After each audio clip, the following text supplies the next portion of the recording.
got a sense of humour. It's needed in his job. But when I look at the plans that he's announced for the country, I find myself asking, is that it? Britain is the 5th largest economy in the world. There are wars in Europe and the Middle East.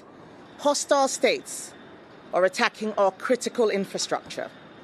China and America are racing ahead in artificial intelligence, energy, and space.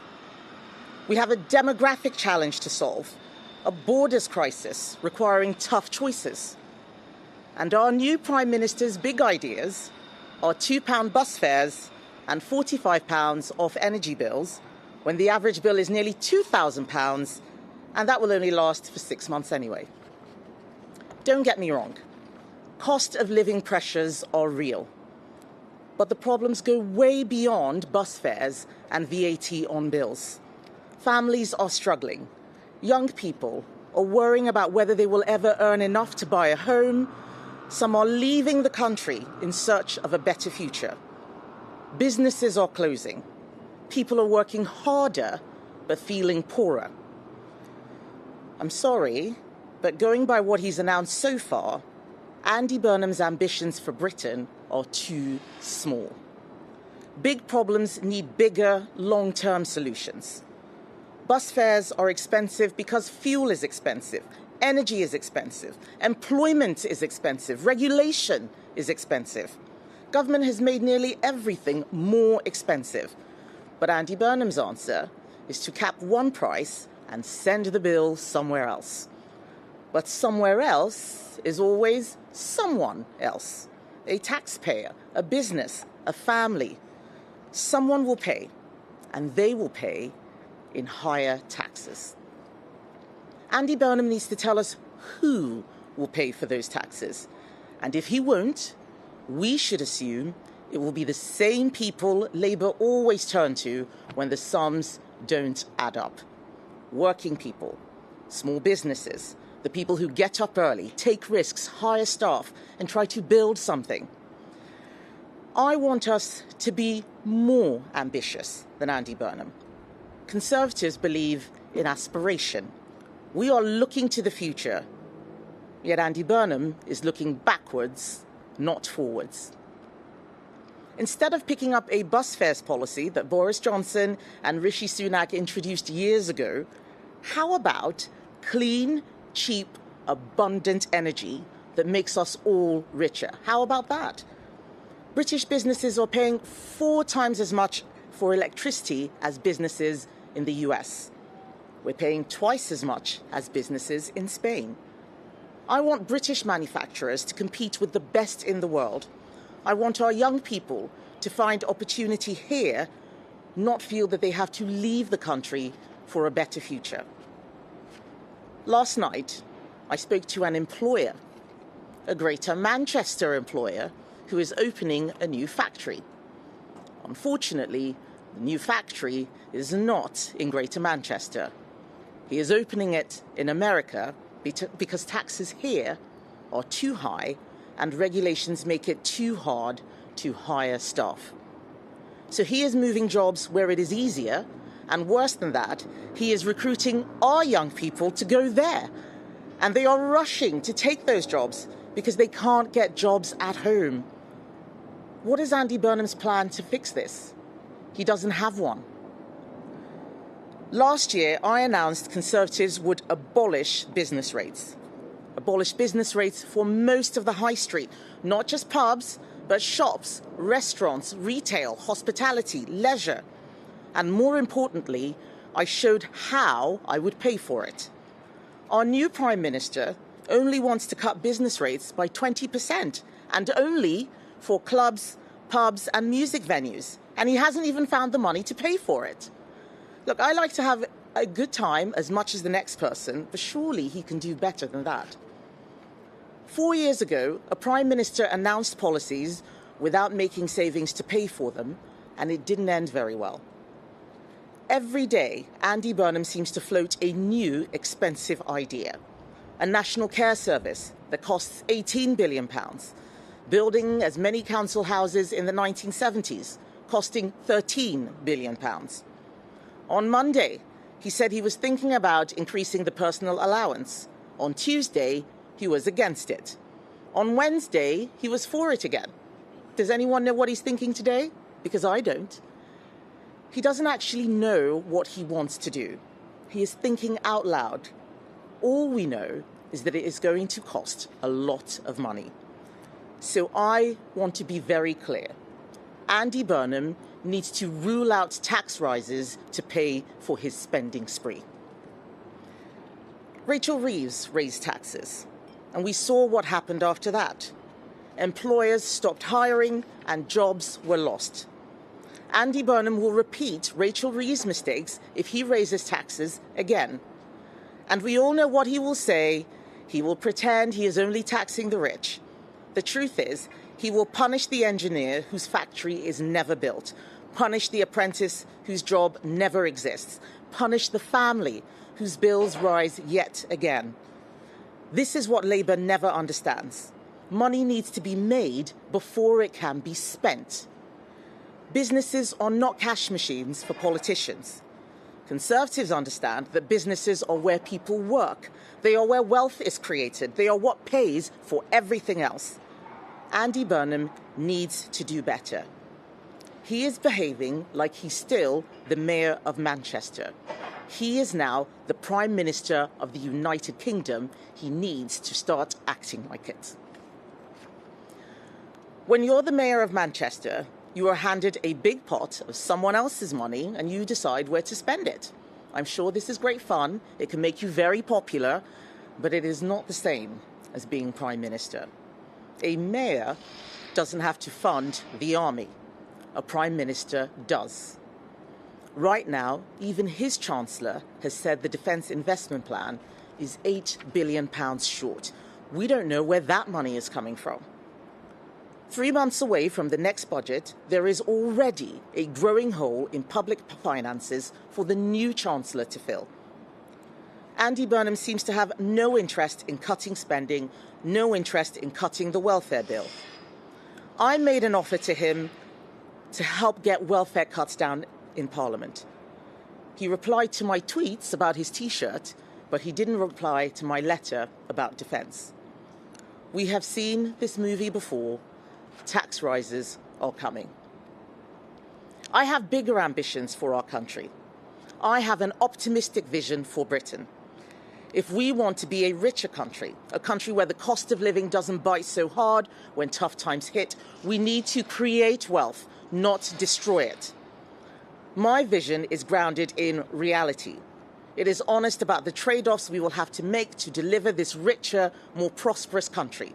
A country that has clean, abundant energy, where young people are able to buy a house, not come out of university with loans they'll never repay, where people feel safe on the streets because we have built enough prisons to house dangerous criminals, not release them early, even when they have committed horrendous crimes, where we are world leading in tech and in AI and space, and our universities stay the best in the world. Britain needs a bit more optimism. But you can't buy optimism with other people's money. You can't. If you try to tackle the cost of living without fixing the economy, you will fail. I think it's weird that Andy Burnham talks about the 1970s as if they were wonderful when everyone else thinks they were terrible. Endless strikes, rubbish not being collected, bodies not being buried, inflation at 25%, and a Chancellor going cap in hand to the IMF. A Chancellor called Healey, by the way. Let's not forget that. Britain in the 1980s and 1990s was an optimistic place, not because people were told to be optimistic, but because they were living in a growing economy full of jobs and opportunity. It seemed a given that people's lives would be better than their parents and their children's lives would be better than their own. That is what we need to create. And it is the country that the Conservative Party has a plan to build. Our optimism is grounded in reality. His is wishful thinking. Take AI. Artificial intelligence will require vast amounts of energy and water. Data centers We'll go where power is reliable, where infrastructure is ready, and where government understands what industry needs. This is what we should be doing now. Instead, Labour is refighting arguments from 50 years ago. They've just nationalised British Steel. Andy Burnham is now talking about nationalising Thames Water. Nationalisation is not a solution. It's just a process. The problems remain. Changing the ownership structure does not build a single reservoir. It does not lay a single pipe. It does not create the water infrastructure we will all need in the future. But make no mistake, we will all be carrying the cost. While America and China compete over artificial intelligence, advanced manufacturing and space, Andy Burnham is offering another layer of regional government and a cheaper bus ticket. He needs to lift his sights, because the world will not wait for him to get his act together. Cyber attacks crippling our businesses will not stop while he floats his ideas with the public. China will not slow down because Whitehall has launched another consultation. And Russia will not be deterred by more devolution. The threats are real. They are growing, and Britain must be ready. Andy Burnham should have been ready before he manoeuvred himself into number 10. The first duty of government is to protect the country. A serious Prime Minister should be talking about national resilience, about defence, about energy security, about sovereign capability. If we want Britain to lead in artificial intelligence, we need more young people studying maths and languages. If we want to compete in space, we need the ambition and know-how to do it, not leave it to China and the US to carve up. If we want manufacturing to return, we need energy that industry can afford. These are the choices that will determine whether Britain succeeds or fails. And before you say, why didn't you do this before? Well, I wasn't in charge before. Yes, Conservatives made mistakes in the past. I've never shied away from that. We didn't always deal with the causes of Britain's problems. Too often, we managed decline instead of reversing it. But I am the new leader of the Conservative Party. And under my leadership, we are doing things differently. We have spent time working out what went wrong. We have listened. We have developed better plans and proposed them in Parliament. How to make energy cheaper, how to make it easier to hire staff, how to strengthen our defence, how to restore control of our borders. We have laid out a plan to get Britain working again. But we're not promising the government can solve every problem. Government cannot create prosperity by announcement. It is not government that creates growth.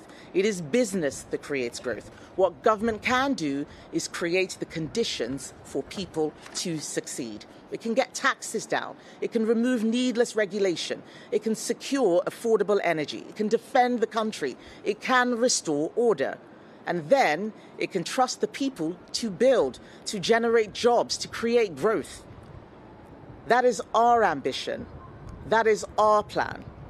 We are the party of common sense, and we have a plan to get Britain working and unite the country. Andy Burnham may be a nice guy, he may dance well enough, but Britain does not need a Prime Minister with small answers to big problems. It needs a government that looks forwards, not backwards. A government that understands the scale of the challenge. That is the future Conservatives are preparing for, and that is the future we will deliver. Thank you, ladies and gentlemen.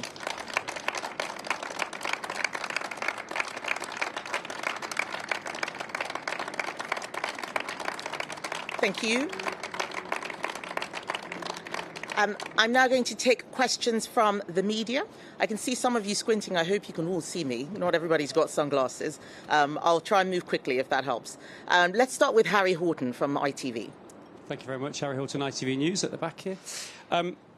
Andy Burnham has said that he's willing to work cross-party on some of these big issues.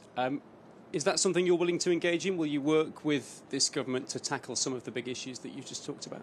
We're very willing to work cross-party to tackle the big issues. But they need to be serious about that. What I'm not going to do is just write him a blank check to do whatever he wants. We need to agree on the things that need dealing with. We need to fund defence. We need to cut welfare. If Andy Burnham doesn't want to do those things, then I don't think he's serious about working cross-party. I've written him a letter offering to work cross-party. As I said in my speech, he hasn't replied to the letter, although he has replied to the tweets, and he's done lots of memes and jokes. But I think it's time for him to start getting serious. Thank you. Chris Hope, GB News. Yeah, Kemi Badenoch, a great plan now you're setting out for your party if you win power. Do you want an election now, or are you not ready for one? Chris, I'm always ready for an election. I'm the leader of the opposition. We always want an election because I believe, Conservatives believe, that we have got a plan. We're the only ones talking any common sense. We're the only ones who've actually explained how we will make energy cheaper. No one else is doing that. Being ready for an election is just one part of it. You've got to be ready for government as well, not just ready to deliver leaflets. And we have a plan for both. We have a plan for an election. If Andy Burnham wants to call a snap election, we're ready. We have a plan for government.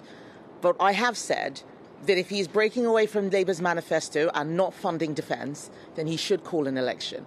John Healey resigned from government because he said Labour wasn't protecting the country. If that doesn't change, I would be expecting John Healey to resign again. He is the Chancellor now, so he should find the money. Otherwise, there should be an immediate general election. Thank you. Lucy McDade from Sky News. Hello. There are reports in The Spectator today that former Home Secretary Grant Shapps has failed in his bid to be reselected as a candidate. Can you confirm if that's correct? And if so, are you kind of just unapologetically purging people from the party that used to have a place in it? Lucy, you wouldn't expect me to be commenting on anybody's application for candidates and to be speculating about rumours. What I will say right now is that the Conservative Party is a serious party. We don't treat our former MPs or our candidates like tittle-tattle for Westminster gossip. We treat people better than that. I'm not confirming any kind of thing that's in The Spectator. What I will say is that we're going to be announcing candidates shortly, and you will see that this is a very different party from the one that was removed from government in 2024. We have got a plan, and everyone is focused on delivering for the country. That is what I want people to see, that this is a new and different Conservative Party. Thank you. Chris Mason from the BBC. Thank you, Chris Mason, BBC News. Do you think your job has got harder or easier as a result of the change in Prime Minister? My job is my job. Let's wait and see what happens when Andy Burnham comes back to Parliament. I'm the leader of the opposition, and right now what I see is a Prime Minister who's running away from difficult questions. All of these announcements which he's made, he should have made in Parliament so we could talk about funding, so we could ask about the Defence Investment Plan. He doesn't want to answer those questions. He wants to answer questions about whether he's put milk in his tea. So like I said, I think, Andy Burnham is probably a fun guy to hang out with, but does he have ambitions for this country? I'm not sure. I think he still thinks he's the mayor of Manchester, and I'm going to do my job and remind him that he is now the Prime Minister of the UK. He needs to start acting like it. Jason Groves from The Mail. Oh, hi, thank you. Burnham's looking for cross-party support on this idea of a 10% levy on estates to pay for social care. Could you support that? And also, you mentioned AI a couple of times. What do you make of this AI leak that we found out about yesterday, and what would you do about it? So on the 10% tax, I've been very clear recently.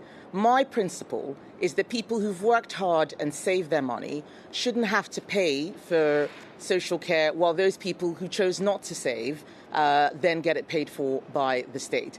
That is unfair. I don't want to see a situation where people are punished for doing the right thing when they were working hard and making sacrifices. Andy Burnham is floating ideas.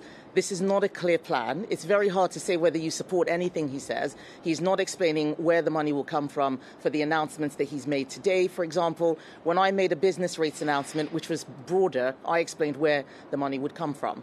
On the subject of AI, I think it is very worrying that this has happened. And this is why I want to see a government that is very focused on our national security, on our information security. One of the first things Andy Burnham did was close down the Science and Technology Department. That doesn't strike me as what you do if you're worried about what AI is about to deliver. I don't know what his plans are. He's put one guy in cabinet to look at AI. This is going to take much more than one person. I know from my time as Trade Secretary, from my conversations when I've had visits with GCHQ, from my security briefings, that this is becoming a clear and present danger for global security as well as our security. I'd like to hear our Prime Minister talk about that rather than about £2 bus fares. I think that's far more important. Genevieve Hall-Allen, Telegraph. Good morning. So do you therefore not support Andy Burnham's new policy of a business rate cut for pubs, clubs and music venues? Do you think that these places are the wrong places to prioritise with business rate cuts? And also, if I may, we obviously have a new energy secretary now. It's no longer Ed Miliband. Do you think that she will take an approach to oil and gas that you can better align with? Thank you. So, Genevieve, first of all, I'm really disappointed that you're asking me if those are the wrong places, because that means that you don't know what my business rates policy is. So I'm going to use this as an opportunity to remind everyone that our business rates policy will abolish business rates for most of the high street. So it would include all the places that Andy Burnham has talked about, but it would also have retail. It would also have restaurants. Hospitality is one of the areas that is hardest hit by Labour's jobs tax. Andy Burnham is not reversing that. What we're saying is we found the money and a better way to actually make life easier for them. So I'm happy that he is focusing on those businesses. He should focus on more. I'm worried that this is just a pie-in-the-sky announcement because he hasn't said where the money is going to come from. How can we believe him? Sorry, what was your second question? Oh, yes, the new energy secretary is just as bad as the last energy secretary from what she said, possibly worse, because I think she wants net zero by 2030. These plans are not possible. They are just slogans. You look at what sits behind the plans, and they are actually making carbon emissions increase. They are making climate change worse, not better. If we want to tackle climate change, we need to do that with serious plans that don't bankrupt our country, that don't deindustrialize the entire United Kingdom. We need to drill our oil and gas in the North Sea, where we have a low carbon footprint, rather than importing it from Saudi Arabia and Russia, where they have a high carbon footprint. This is just common sense. She's not talking common sense. There's only one common sense party, and that's the Conservatives. Ben Clatworthy from The Times, please. Thank you. You touched on this in your speech, but we've seen a shopping list of spending from Andy Burnham in the last few days, and there are questions over how he's going to pay for all of it. Do you think there's a risk that Andy Burnham becomes Labour's Liz Truss? I did allude in my speech to a budget 4 years ago that didn't go very well. There were other factors, but the main factor was that the budget was not balanced. Spending without funding. Liz Truss wanted to pay £150 billion of energy bills, but hadn't said where the savings would come from. It's time for Andy Burnham to start talking about where he will find the savings. This is what we need. We need common sense. We need a plan. We have a golden economic rule. We've explained where our savings would come from. We are finding more. Andy Burnham just wants to make people happy, so he's talking about clubbing and going to the pub and cheaper bus fares, but he is not the mayor of Manchester. These are mayor of Manchester ideas. Where is our Prime Minister? He needs to step up and lift his sights to broader things. Sophia Slay from The Sun. Thank you. Do you think Andy Burnham's next cost of living measure should be cutting next year's 5p fuel duty rise? And can I get your reaction to Gary Lineker offering to pay more tax along with other millionaires? So on fuel duty, Conservatives froze fuel duty throughout the 14 years we were in office. There is a cost of living crisis, and increasing fuel duty will only make that worse. And it's not just going to make it worse for drivers. It will make it worse for anyone who relies on deliveries and anything that relies on transport, quite frankly, to do their business. It will increase inflation. It is not necessary. So that's the sort of thing which he should be finding the money for. We have a cheap power plan where we found the money to freeze fuel duty. That's what the kind of thing that I want to hear Andy Burnham do, because that's how you really bring energy costs down. He's talked about £45 off energy bills for 6 months when the average energy bill is £2,000. That is not serious. And on Gary Lineker, he's very welcome to pay more tax. He can write a check to the Treasury. No one's stopping him. But right now, we are seeing the people who create jobs leaving the country. I am very concerned that that factory owner I talked about is setting up his business in the US, not here. If we keep taxing the people who create the jobs, who generate the growth, we're not going to have any taxes at all. So Gary Lineker can increase whatever he wants to pay. What I want to do is increase our standard of living. Tax rises do not increase our standard of living.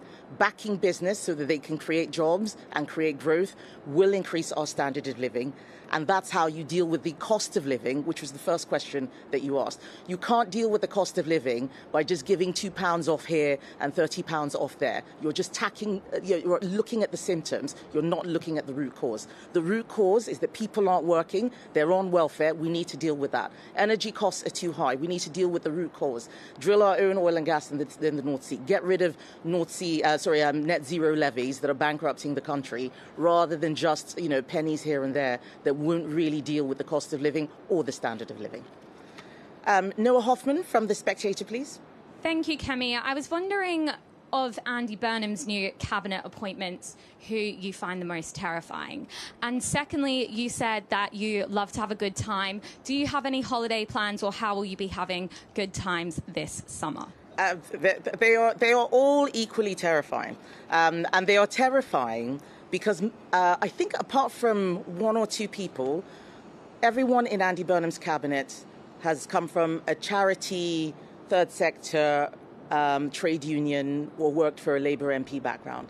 These are not the people that are going to turn the country around. You need a much broader spectrum of people. There's nothing wrong with working in the public sector. I work in the public sector now. But you need more than that. You need the experience, and they don't have it. And that is what really terrifies me. That's the thing that terrifies me. And yes, I do have holiday plans. I'm not going to tell you what they are because I don't want to see any journalists on my holiday. But thank you. David Williamson from The Express, please. Thank you very much. The last time, whenever Andy Burnham was Health Secretary and there was consultation going on social care reform, Conservatives warned of the danger of a death tax. Is any form of inheritance tax change to pay for social care reform a red line for you that you would rule out in terms of cooperation?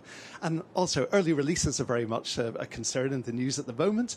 Do you think it's the time for Nightingale prisons to be built to avoid the need of putting dangerous people back on the streets? Well, I'm not against Nightingale prisons. I am against rapists and murderers being let out. We never did this early release scheme. We looked at the problem and we found prison spaces elsewhere. We looked at other countries. We found ways to manage around it. But the bottom line is that we do need to build more prisons. That's going to need more money. And that means we need a bigger, stronger economy. We need a stronger economy to deliver that stronger, safer country. And I don't see Andy Burnham talking about any of those root causes. On social care, I refer back to what I said. The principle has to stand, that you can't do the right thing and put savings away only for that for you to be punished for that when someone else who chooses not to and just waits for the state to pick up the bill gets an easier ride. The principle on any social care plans that we have is that it should be fair on those people who do the right thing. Bethany Dawson from LBC. Hello. Do you believe Andy Burnham and his team are lying when they set out the ways in which they're going to cost these policies that they've set out over the last few days? And you spoke about personal allowance and Andy's different stances on it. What is yours? Would you raise the personal allowance? Okay. So, do I think they're lying? I think that they don't know what they want to do.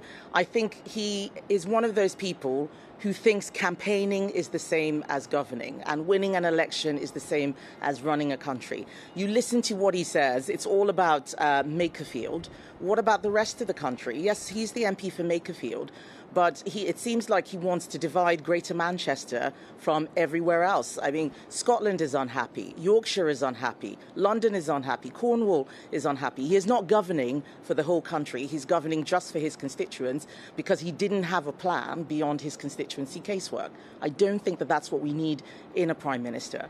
On the personal allowance, look, I'm a tax-cutting Conservative. I want low taxes, but we need to find the money first. Simply discussing what nice things we want to do without explaining how we're going to get there isn't right. I would like to see lower taxes across the board on individuals, on businesses, so that they can pay people more money. That's what I'm focused on now. I've put out our 5-point plan, how we're going to deliver an economic revolution. I've said where we'll cut energy costs. I've said where we'll cut taxes. More tax cuts will come, but more savings are going to be found. I've shown which regulations we're going to remove. More regulations are going to be removed. I've said how we will get people working. We're going to bring back flexible labour markets. We're going to scrap Labour's Job-Destroying Employment Rights Act. And we're going to back business and let them know they're actually welcome in this country so that they don't leave. We've got a plan for all that. I don't really know what Andy Burnham's plan is, and that's what worries me. Penultimate question, Lauren Bell-Cross from the Jewish Chronicle. Hi, Kemi. A question on foreign policy, if I may. Many in the Jewish community are concerned about what they see as Andy Burnham's increasing fixation on Israel. So his apology for the party's previous stance on Gaza. And then yesterday you had Wes Streeting use one of his first outings as Defence Secretary to criticise Israel. What is your reaction to that? And would you do things differently? I think that, yet again, this is a government and a prime minister and a defence secretary and even a foreign secretary that have the wrong priorities. We've just heard about how AI broke out of its test and hacked into secure servers, stole data, and pretty much destroyed the test that it was being put under. That worries me.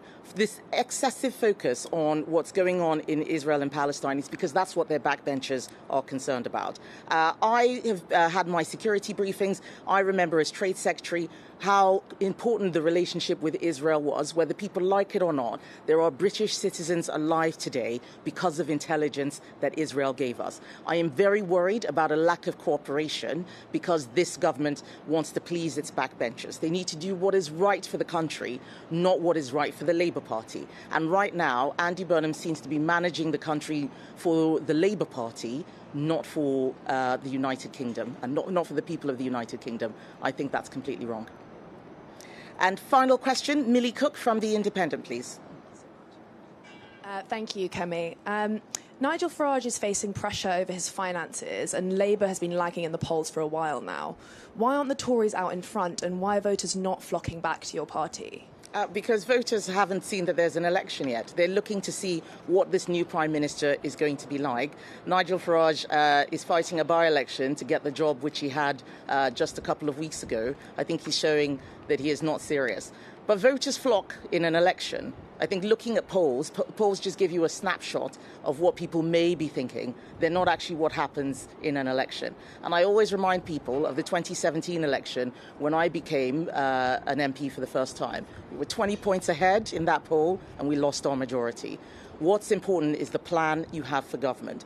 Running around chasing polls is what Andy Burnham is doing right now. I can tell that he has looked at what do the polls say and what do I need to do. That is not how you run a country. That's not going to be my way. I'm going to be taking long-term decisions, sometimes tough decisions. I will explain where the money is coming from. It'll all be common sense, and people will see that I've actually got a plan to get this country working and bring people together rather than divide them like other parties would do.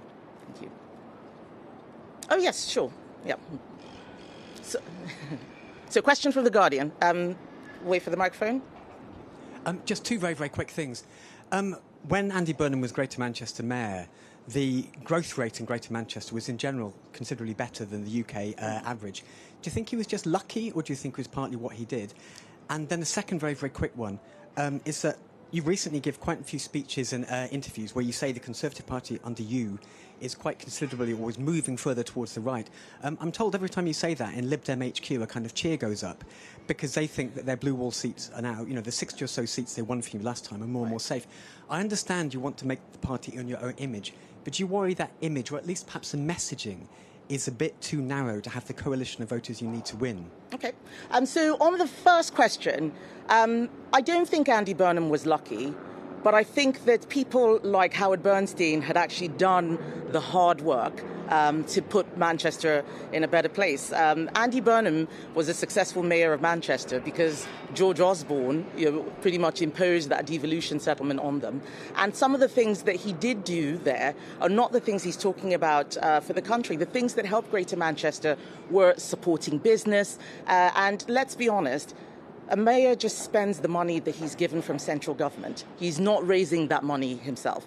And that is the difference between the job he had before and the job which he is doing now. So I'm not saying that Andy Burnham wasn't a good mayor of Manchester. I actually worry that there is an assumption that simply having a mayor without knowing who that person is and whether they have the skills to do the job is enough. He's talking about a lot more devolution, but not everybody is a Boris Johnson or a Ken Livingstone or an Andy Street or even an Andy Burnham, and I think that he has been quite optimistic with his regional devolution policy. That's what worries me. I want him to talk about where money is coming from. That's what his new job is, how he'll fund defence, and so on. And on the second question, Lib Dem HQ can cheer all they like. It's just another example that they don't know what's going on or what they're doing. I have been very clear that I am firmly on the right, but I'm not trying to appeal to people who are just on the right. But I want people to know what I am and what I stand for. You may not agree with everything I say, but you know where I stand. What I stand for right now is common sense. Common sense is not unique to the right. What I'm asking for is the votes of people who have common sense, who can see that things aren't working. Not drilling oil and gas in the North Sea or drilling oil and gas in the North Sea. It's not a left or right issue. Trade unions want to see drilling oil and gas in the North Sea. It's a common sense issue. And actually, in my career, there were many times, if I look at the battle for, single-sex spaces and women's privacy, it was the women of the left who supported me first. And that shows that when you have a common sense agenda, people from across the political spectrum will support you. But that doesn't mean that you should move to, sort of wishy-washy centrism. That is the mistake. They're just assuming that you can divide the left and the right, and that's how you win. You win by having a very clear agenda, a clear plan, telling people what you're going to do, how you're going to do them, and show that you mean it. And what I want people to see right now is that I mean what I say. I'm not having people in the party who want to do something different from what I want to do. Because the country is going to have a big mess to clean up when Labour is finished. I'm sorry to say that, but it is true. And we are going to be ready from day one. Thank you, everybody. Thank you.